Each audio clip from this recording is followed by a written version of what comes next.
Welcome to the HMO Property Show. By investors, for investors. Catch us weekly as we discuss all things cash flow positive property investing. Whether you're a seasoned investor, a new landlord, or just curious about property investing, this is the podcast for you. Sponsored by the Co-Living Collective, your trusted partner in creating vibrant and sustainable shared living experiences. Visit us at colivingcollective.com.au to learn more.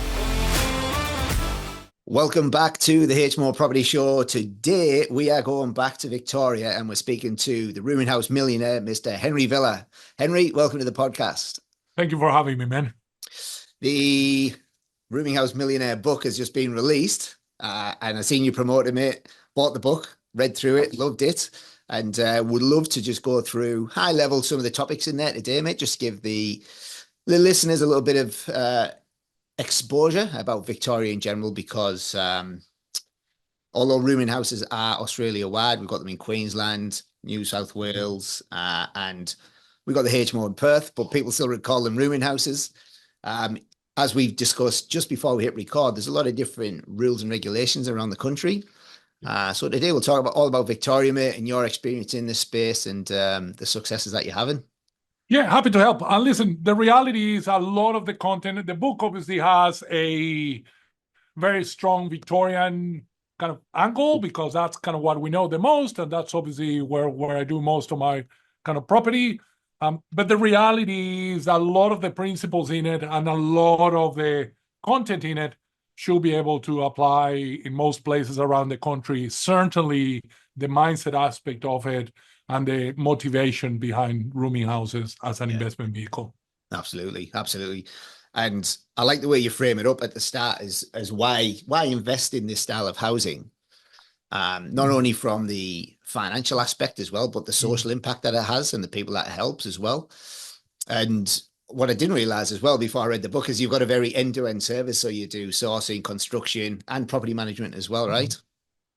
Yeah, that's right. So one of the things that we figure out almost by chance, really, almost by, no, I wouldn't say by mistake, but as an evolution, is we started our lives in the construction part of it.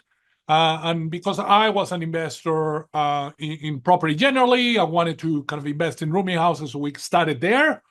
But very, very quickly, we realized that the building a rooming house, it's only a small portion of the success of this strategy. If you have that and don't have the other pieces that are important around it, then you're, as an investor, it's a lot harder to find the success and to achieve the ultimate result. So I started putting those pieces in place for my own journey and my own portfolio. And then eventually it was only a natural evolution to do the same thing with our clients. Yeah. Because originally you were just investing in standard properties, weren't you? Negatively geared, trying to save tax. What drew you to rooming houses? Yeah, listen, we started like many misguided property investors in this country. So obviously you can hear my accent. I'm not from here. I was born in South America and spent a lot of time in the States. Obviously you have an accent too, so you know what's been a migrant in this country is. Yep. But after you've been here for long enough, you kind of buy on all the stuff that gets kind of thrown your way, on all the crap that gets thrown your way.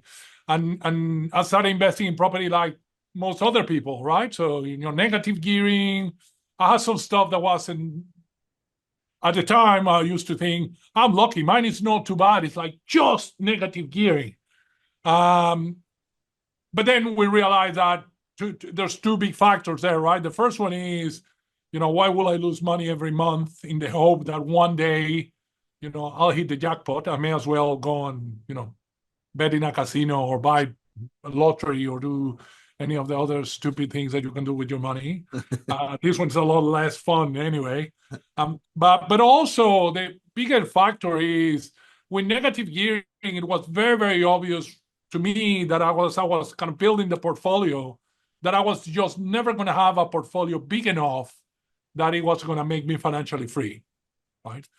You can, if you have a big enough portfolio and you have enough equity in that portfolio, you can turn a negative cash flow property portfolio into something that ultimately kind of produces cash flow.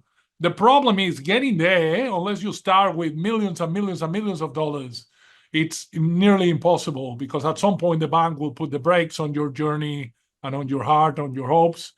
And also, when you look at return on investment, by the time you get there, then is that really the best way to invest money? So to me, the journey started there, and then at some point it needed to change. I also got a point where I hated my job. I needed to do something different, which kind of is what drove me to property in the first instance. But a lot of my projects were still very active in nature. I was kind of, buying an old house, knocking down, putting 3 townhouses in there, originally trying to keep 1 or 2 of those.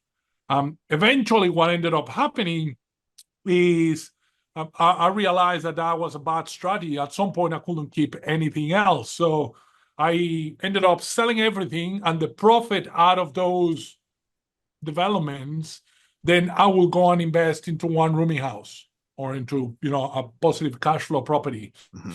And then I will go, and then the rest I will go and put into another development, do another of those, and then eventually go and do another rooming house. Until eventually I realized that through the actual creation and development of these rooming houses, I was creating the equity in itself by just creating the property.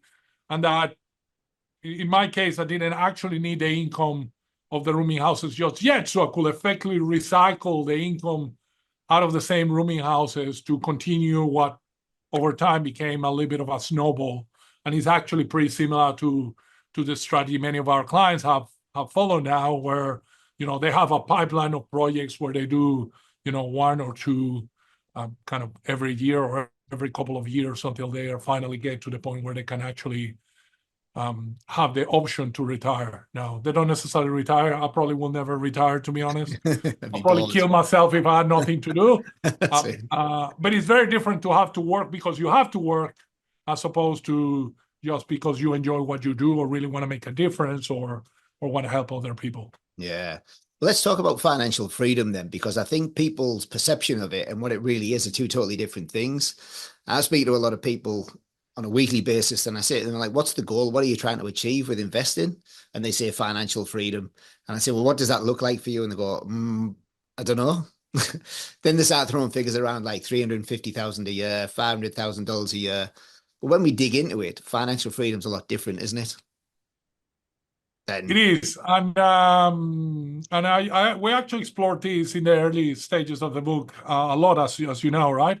Like, I used to think that financial freedom is this kind of magic line where you go and take your bank statement and take all your expenses for a month, and then calculate what your freedom number was, and eventually start accumulating passive income. And when your passive income is more than those expenses, you put your arms up and become financially free and declare victory, and that's actually not what happens. And in fact, it's kind of, I'll be honest, it's a bit of, when it actually happens, it's a bit of an anticlimax, right? And people who are still in the journey to get there don't necessarily see it from where you are, but people who have gone through the journey of that definition of financial freedom and getting there, they realize that there's nothing more empty, really, than the day that you have, enough money kind of to pay your bills. And then you realize that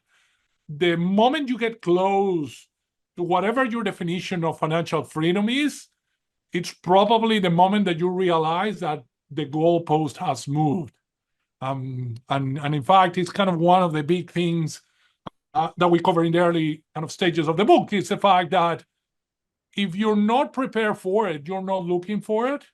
So you get to the point where you're like, I'm free. So, well, yeah, I'm financially free. So what does that mean? Like, nothing has changed. I'm the same person. I'm doing the same things, and I still have kind of the same needs. So there's nothing wrong with changing your mind. Yeah. In fact, there's a couple of kind of much more intelligent people than me in the world that have said that changing your mind is actually a sign, of intelligence and a sign of kind of progress. Because ultimately what happens is, when I started, my definition of financial freedom is, I don't want to work for for assholes anymore, basically. Yeah, right? yeah. So, and then I use property to do that. But once that happens then it became about other stuff, right? It became about spending time with my family, or about, buying toys. Why not, right? And by the way, different people have different toys. I'm not a Lambo kind of guy or any of those things, but some people are, and there's nothing wrong with that if that's what you want to do. And then as your life evolves, and you're probably going through some of these kind of right now, and you have kids, and kids change your life, and suddenly it's not about the Lambo or the trip, or going and playing footy. It's about spending time with your family, and maybe working 4 hours a week, or maybe working 4 days a week, or whatever definition it has. But you will never get there if you don't think about what it means to you, and if you don't accept the fact that over time it might actually change, because different stages of life might drive you in different directions, and that's perfectly fine. Yep. In essence, then, in a nutshell, if we compress all that, it gives you time and choices, doesn't it? For most people, it is. Now, Yeah. for other people, is listen. I have clients whose lives have completely changed with an extra $10,000. Yeah. Okay? It's like, it doesn't take a lot, right? You don't need to be a millionaire. You don't need to go and have all the toys. For some people, having not to work on Saturdays and being able to go to their kids' soccer game or something is life-changing. And I think that's probably the bit that most people don't quite realize, is that first change, that first moment of freedom, if you like, sets you in a completely different direction in your life. Or certainly that's what it did to me. Once I realized that I had options, I didn't need to accept the world the way it was presented to me, and that I could actually make a difference, not only in my life, but also in the life of people around me. It's game over. Now it's like Neo when he discovers that the Matrix is putting all these rules, but then realize that they're made up, and he goes from bending a spoon to flying, right? That it's actually the way kind of financial freedom has felt to me as I've gone through it, and I'm pretty sure it has felt the same way to many people out there. Yeah, absolutely. So we can use rooming houses, HMOs, to create financial freedom, because the yields that we can generate from these things are impressive. Even in a principal and interest environment, like some of these lenders that we work with now, and we'll touch on that soon, we can still be positively cash flowed, even by a few $1,000s a year. But what about the impact that we have? So the question I'm trying to ask is, why rooming houses, and who are we actually helping? Who are the tenants that we're housing, and what are the impact we have on their lives as well? Listen, this is like the secret sauce of kind of what we do, right? And I know you see it because you work on this stuff every day. It's the same way I work on this stuff every day. There's very, very few vehicles out there where you can actually say what I'm about to say, which is there's no losers here, right? No one can point to someone and go and say, yeah, that person there is worse off because Henry and Neil and their clients are doing this, right? To me, I'll be honest, it was a bit of a surprise. I got into rooming houses because of the money, right? Me too. But very, very quickly, I realized that it wasn't just about the money, that, I could make that money at the same time that was helping a bunch of people, right? And to me, the tenants are the most obvious people, right? It's like, okay, it's people who can't necessarily want to live somewhere decent, but can't necessarily afford the typical housing that we've been building in this country for, decades, but can live in something that is smaller, but still incredibly high quality, right? You probably remember from the book that I'm on a big crusade almost to rehabilitate the term rooming house, right? Because here in the East Coast, when we think about rooming house, and that's kind of what we put it on the title of the book,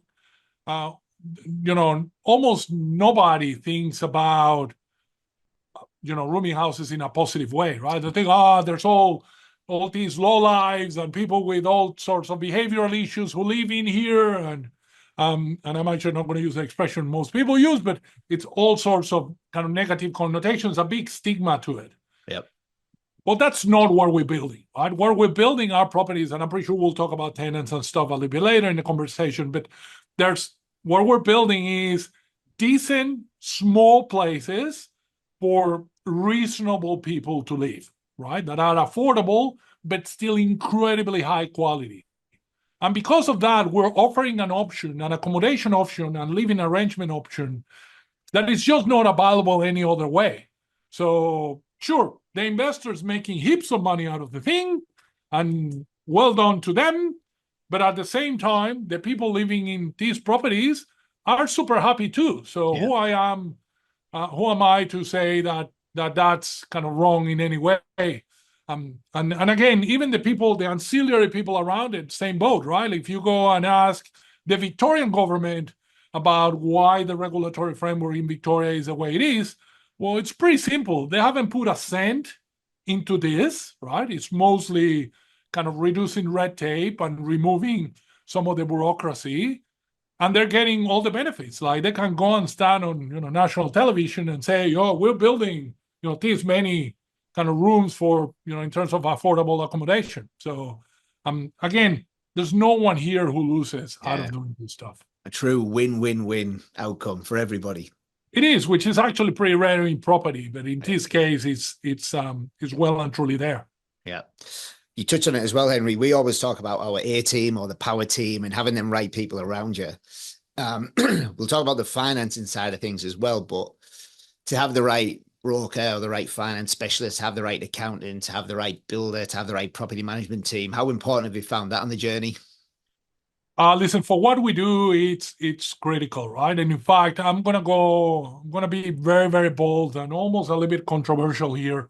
I don't think you can do this stuff without the right team next to you. And in all fairness, there's only a couple of them kind of around the country that can perform at the level that it's needed to turn this into a real success. And the reason primarily is because this stuff is really, really specialized. So I don't know what the numbers are in WA, but in Victoria, there's about 1,600 rooming houses in the whole Victoria, right?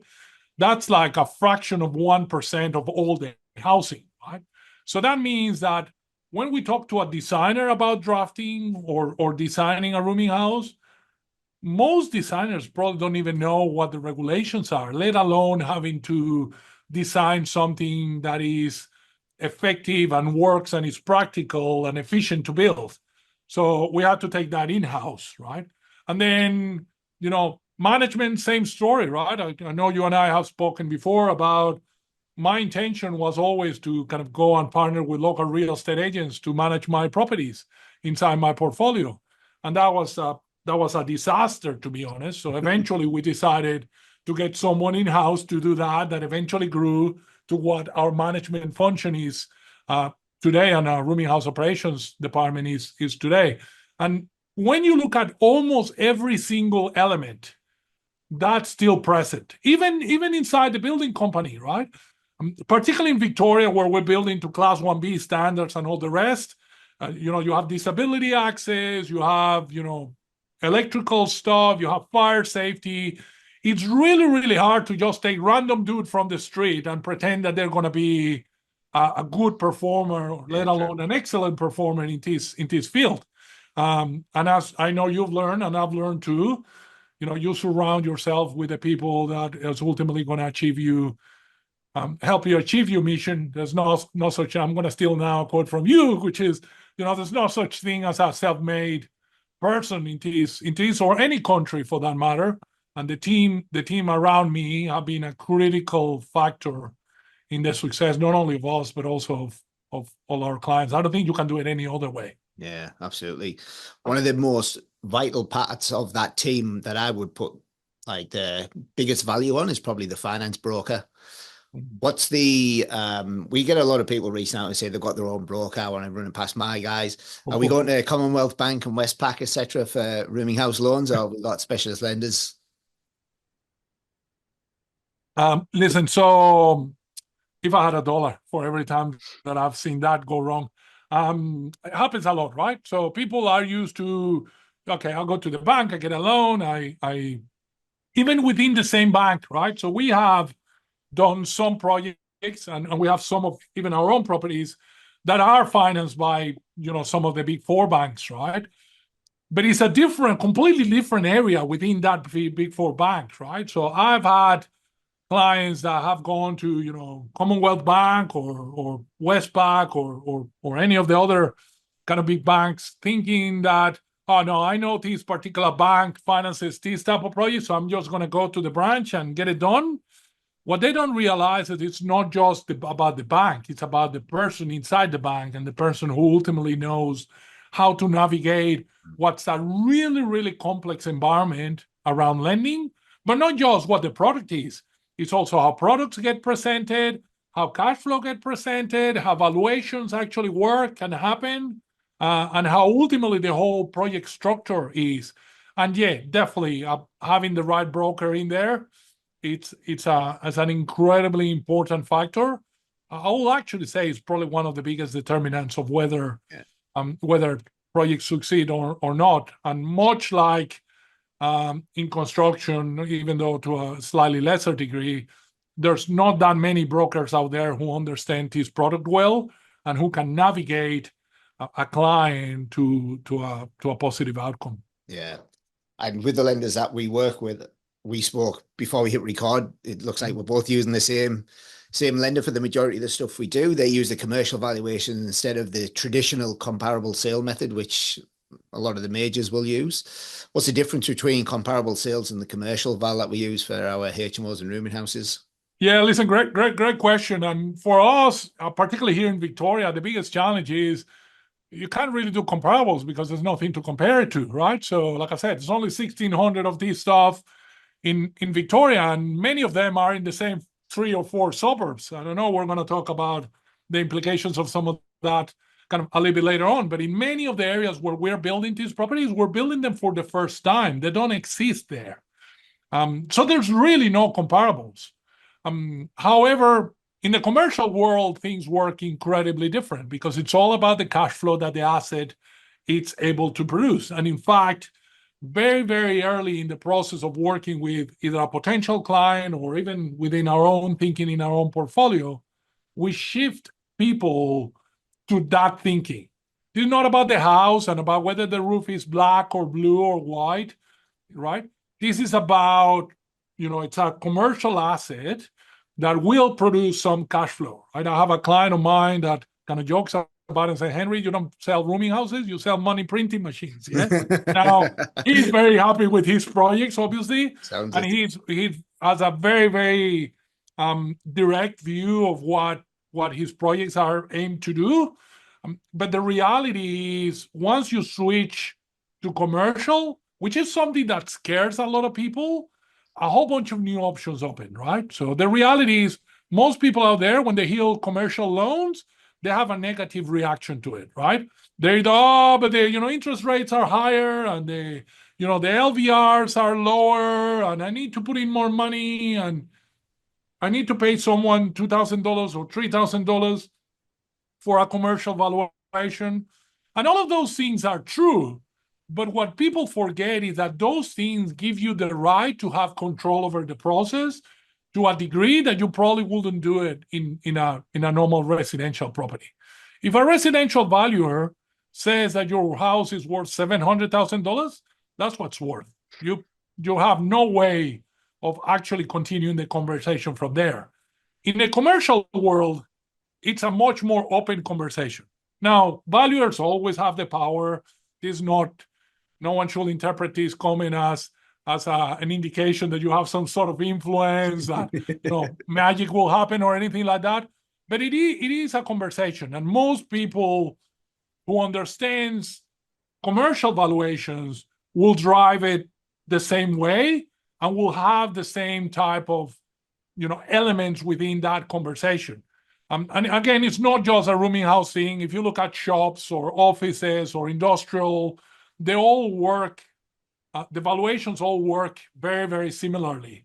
So once you know what the rules of the game are, then you know what to do. It's a bit like in football, right? If you know you can't touch the ball with your hands, then you won't. But if they suddenly tell you that that's allowed, then there won't be many of us kicking the ball around, I don't think. So that's kind of the way the process works. It allows you to predict to a degree what the impact of a lot of these things is going to be. And my favorite is once the property is completed and it's operating, or once you have a hike up in rent over a period of time, you can't predict exactly what the impact of that's going to be. Whereas that's, not something that you can do in typical residential. Yeah, absolutely. You mentioned something there, comparables. Because there's not many of them in that suburb, you can't use comparable sales. But I don't know about you, hardly any of our clients have ever sold once they've built, because there's nothing else to put your money into, right? So even if they were using comparable sales as a valuation method, it would be hard to actually find something that's sold so they can compare it. Yeah. It's funny you say that. Is every week, I don't know if you have this conversation with your clients, Neil, but almost every week, guaranteed, there'll be someone who's having a conversation with us about building one of these that always asks a question about, like, well, what if, I haven't seen many of these sold or resold, right? What if, I don't know, the world falls down or the sky turns black and I need to sell this property? Like, I don't see many for sale. So they must have, must be a big problem to sell them, right? And I always say to them the same thing, right? It's like, well, there's a reason why you don't see many of these for sale. Why would you sell something that is putting, 50 or 100 grand in your pocket every year? Like, I certainly wouldn't want to sell any of mine ever. But also it creates the opposite effect, which is the stuff that you see for sale, because there are some rooming houses out there for sale, at least in Victoria. I don't know in WA, but in Victoria, there's definitely a few out there for sale. They're bad enough that people want to get rid of them. So, and those are the ones that people are creating, an opinion on, right? There's, I saw one in this suburb or that suburb, and it's, it's a kind of pig hole, and it's all tenants haven't paid for a zillion years, and the place is all destroyed, and yeah, of course, if you have one of those nightmare properties, then you probably will want to get rid of them. But the question that they don't ask and that they should be asking is, what brought that property to be there in the first instance, right? And I know you and I have very, very similar approaches and beliefs in terms of what we build and how we build it and who we build it for. There are plenty of people out there who just take an old house, put a couple of extra walls, and then just, stick in as many tenants as you can and squeeze them for every cent that is possible. That I know that's not what you do. That's certainly not what we do. We believe in providing high quality stuff. And when you get that mix right, then that property will be, it's really like a magic lantern, right? It kind of produces money forever. And if that's the case, it's like a genie, but with unlimited wishes. So why would you ever give it away, Yeah, it attracts, you bring the right standard of accommodation to the market, and it attracts the right people that want to rent it. Absolutely. Yeah. And listen, and I'll be pretty open and pretty transparent here too, right? You gotta stay on top of it, right? 100%. Because sure, it will attract the right people, and there is a pricing effect on it when, obviously, if the rents are a little bit higher, then the people who can afford it will be of a kind of different quality and things like that. But the reality is, we also have seen plenty of people that we will never want to see living in our properties apply for them, right? So that management side of things and that tenant selection kind of part of our world, it's an incredibly important bit, because if you pick one wrong tenant and don't, you take the eye off the ball for a little bit, the problems can multiply very, very quickly unless you have the right systems and processes and team in place. 100%. What are the elements you look for in the design and construction stage? Like, what determines a good rooming house against a bad rooming house in terms of design? Great question, actually. So, and I'm going to take a step back, and before you actually start designing anything, There's a thing we call tenant mathematics, which is it's three factors that make a key difference on whether an area and a block is the right area or the right block of land to be able to put one of these properties in. And that's super, super critical, because if the tenants are not in the area, right, if the demand's not there, or if you're in an area that is kind of completely oversaturated, or if the rental income for a property like the ones that we're thinking about building will sustain the project, will make it viable, then there's no point in designing anything. Too many people start by designing the building and then thinking about who's going to live in there. I know you and I both believe that we need to think about the market and think about the people who ultimately going to live there. Yep. And only once that's super clear, then we should go and, design the actual property and what's in it. Now, we take a slightly different approach to many people out there to the way we do our properties, right? There's many people out there who believe that it's about, creating community and creating common spaces where people share and kind of, watch movies together and go and watch a footy. And that might be true in some areas. In the areas we operate, we find that it works a little bit different, right? And it might be an area thing, right? In the areas, the people that live in our properties, they actually want to make sure that sharing with other people is optional. We joke about it. We say that the feeling of living in one of our properties is the feeling of having neighbors, not having housemates. Yeah. So because of that, our designs are a lot more sort of independence driven than many of the other properties, certainly most of the conversions out there and many of the other properties that I've seen out there. So we have really, really small living areas, right? Almost to the minimum that is practical for someone to use. And mind you, we have some common facilities. There's a common kitchen for people to cook if the kitchenette is not the right thing for them to use. We have laundries, which are shared by the whole house. But most of the space is dedicated to the actual individual studios, right? Each of our studios is probably, just around 30 square meters, has its own kitchenette, its own ensuite, its own kind of, normally a table with a couple of chairs or a couch or something like that. So people can actually have their alone time when they want.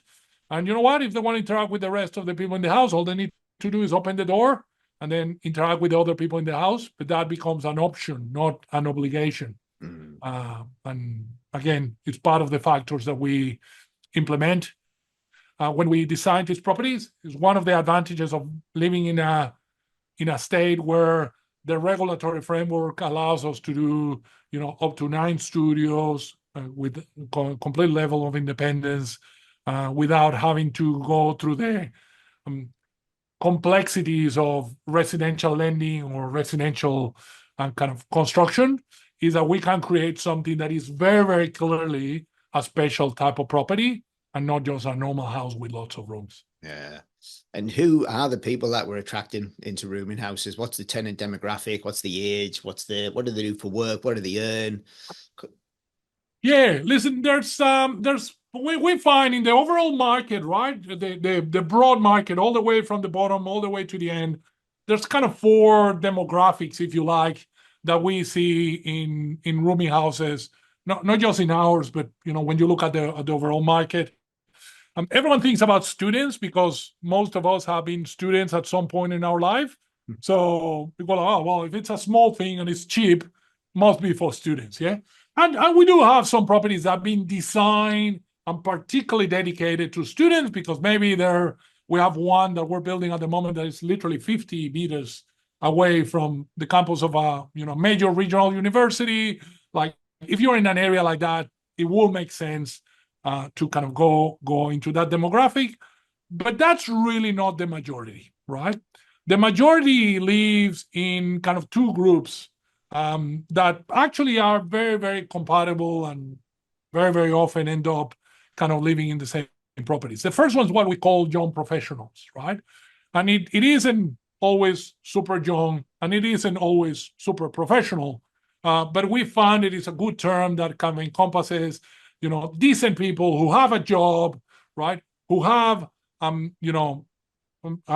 regular level of income that allows them to pay, a normal level of rent, but also brings with it a level of understanding and education and behavior that is kind of very, very different to just the kind of bottom of the barrel kind of people. And then the other group that we kind of target very deliberately a lot is what we call single retirees. And it's people usually in their 50s or 60s or sometimes older, that for one reason or another, they found themselves that late in life on their own again. Sometimes is, a partner has died or moved on. Sometimes it's just, they got sick of the kids have grown up and they got sick of their partner and, ended up lots of sort of divorcee kind of women in their 50s and early 60s who are looking at not living in the big house where the kids have moved out and they don't feel at home anymore. And they're great tenants for us. They take better care of the property than anybody else could, and they actually become a bit of a kind of illuminating energy within some of these properties because they're used to that type of behavior, right? They're used to kind of keeping things. They've had their properties. They know. Sometimes they even know how to do maintenance, right? And if it's a handy person, but we find it incredibly rewarding to have that type of tenant. A much higher. We always say higher quality properties will attract higher quality tenants, and that's an equation that is really, really hard to break. Like if you have a crappy product, it's pretty hard to get the right type of tenants in it. Absolutely. It's just the way it works. Yeah. What's the kind of average room rate that you've got across your property management business, Henry? Do you know? Listen, we run a very, very diverse portfolio, which makes that question probably one of the hardest ones you're going to ask me kind of today. Yeah. Because we have some big properties, some smaller properties. We have properties in regional Victoria, in Whoop, middle of nowhere. We have properties in much closer kind of center of Melbourne. But if I had to kind of put a finger in the air and kind of try to kind of give you a broader range to illustrate for the viewers and the listeners here, we have stuff anywhere from about $220 per week on the kind of more basic side of things and on the probably more remote side of things, all the way to probably about $380 per week on the more sort of premium, more locally centered kind of property. Very, very similar to us then. Very similar. Very similar. Let's talk about the property management because anyone can build a 6 or a 9-bedroom house, kind of, but the secret sauce is always the property management with the correct systems and processes in place for when and if things go wrong, that they can mitigate that risk and fix the problem and move on. So property management, why did you set the property management business up?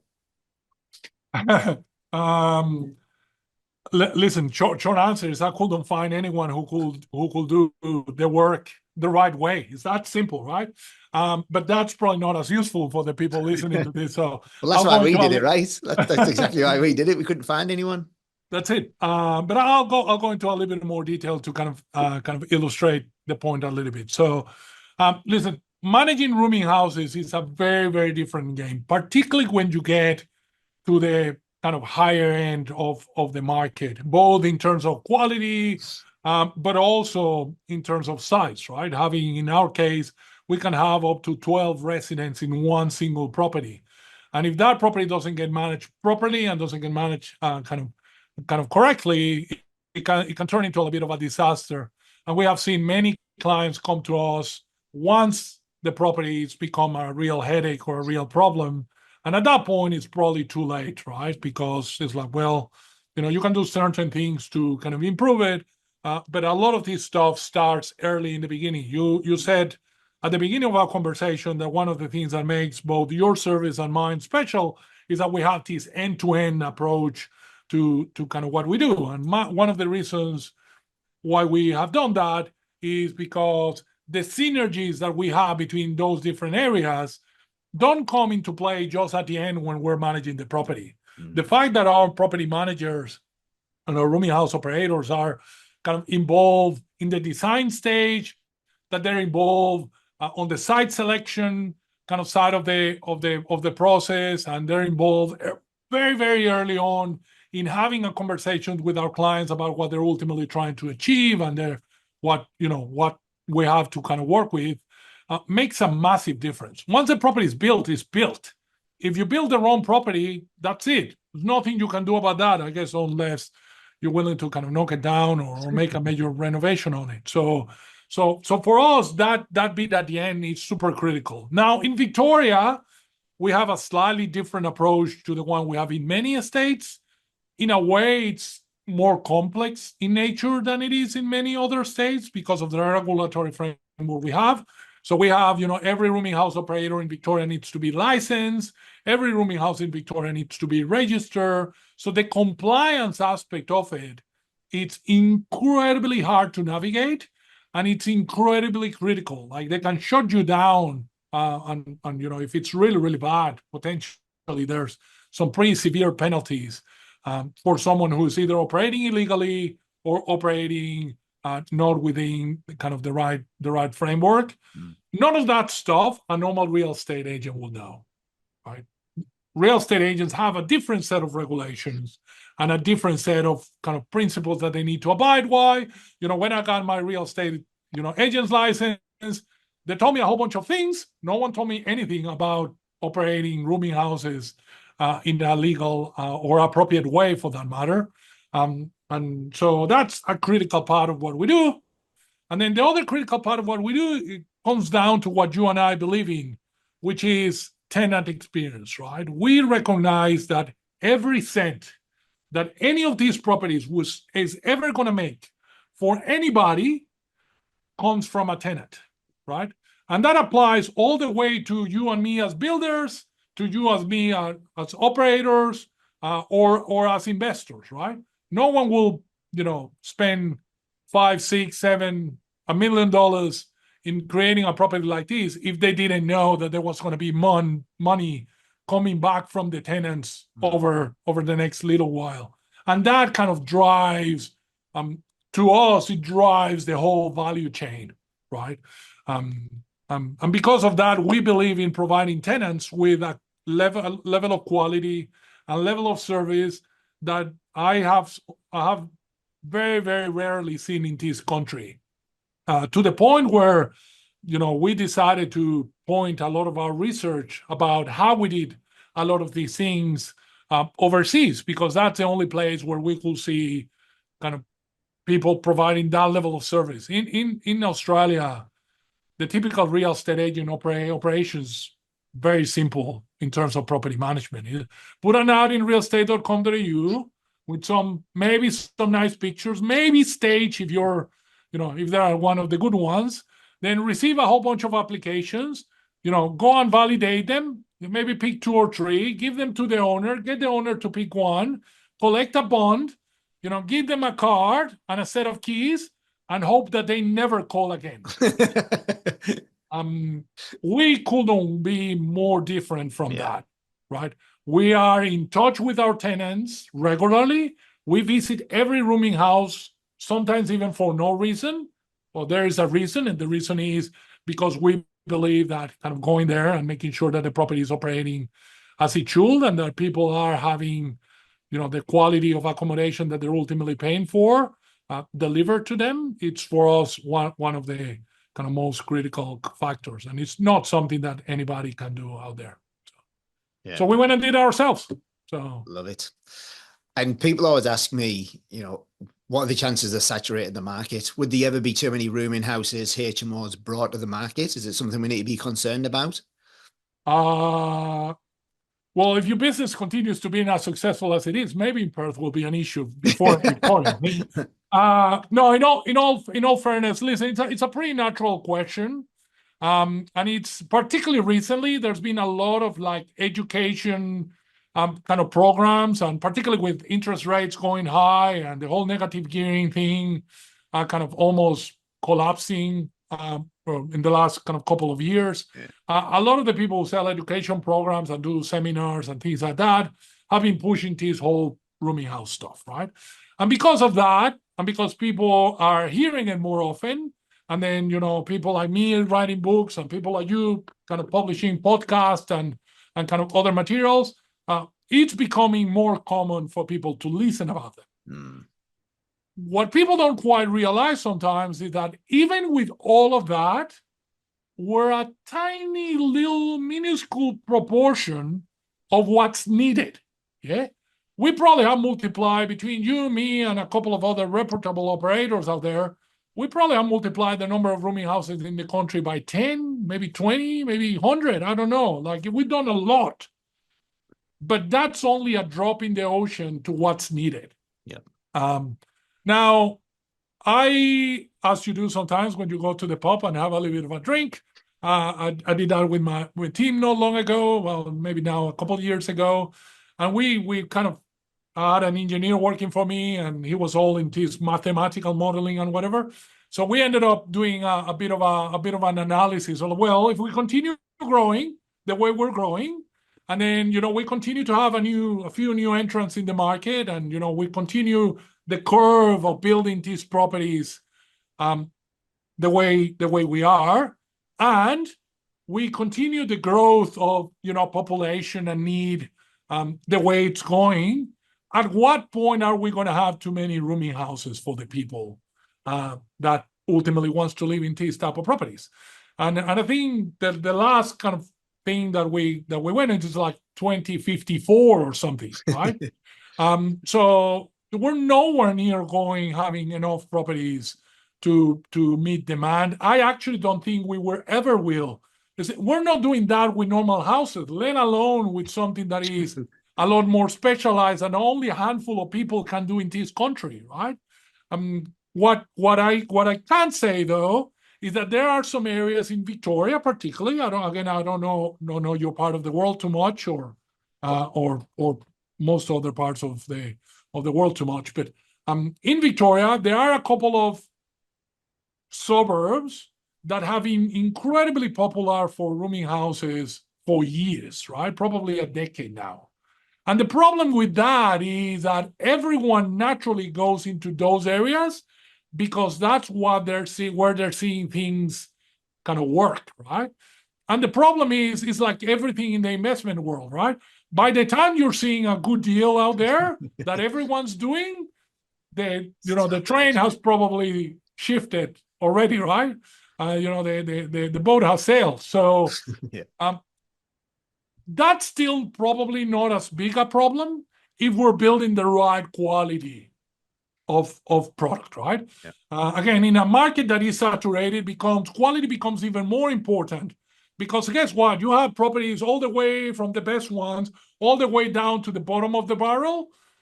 If there's someone that's going to be ultimately empty, I'm not a betting man, but I will bet that is the bottom of the barrel and not the really, really good properties at the top. I agree. Right?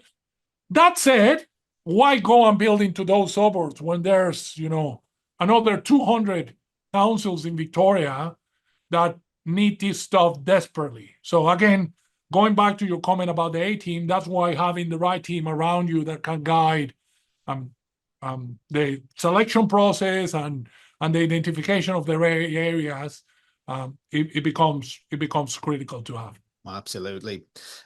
Henry, it's been an absolute pleasure catching up with you today, mate. You can just feel the passion coming through the screen. I love it. And congratulations on everything, mate. Congratulations on the book. We'll drop a link to it in the show notes so that people can find it nice and easy. Is there any questions I didn't ask you? There's no question you didn't ask me. But there's something special I want to offer to your listeners and to your viewers, depending on where you're seeing this. Yep. That link that you're going to publish with the show notes will take you to a digital version of this book, effectively for free. I didn't write the book to make money. I actually don't believe many people make money kind of writing books these days. We wrote the book to actually kind of drive people to know more about rooming houses, and if it's the right strategy for them to go and help us kind of make a difference, the same way that you're helping kind of many people kind of make a difference. So again, we'll create a special link just for the kind of listeners of the show that will we'll have a small form there, and we can send you a PDF copy of the book kind of for free. And again, anyone with kind of any questions, we'll link to our social channels and things like that, so that way they can kind of follow those and reach us, and continue watching and listening to your podcast, which is probably I gotta say, it's probably the best quality podcast that I've seen in this field, definitely in this country. So. Thank you, man. Thank you very much. Well, it's a pleasure having you on. And let's do it again in the future, mate. See how Stone Horizon and the Rooming House Millionaire evolves over the years. Look forward to coming back and helping some more people. Henry, it's been a pleasure. Thank you. Take care, Neil. Thanks for watching. Make sure you tune in the same time next week so you can stay up to date with all cash flow positive property updates.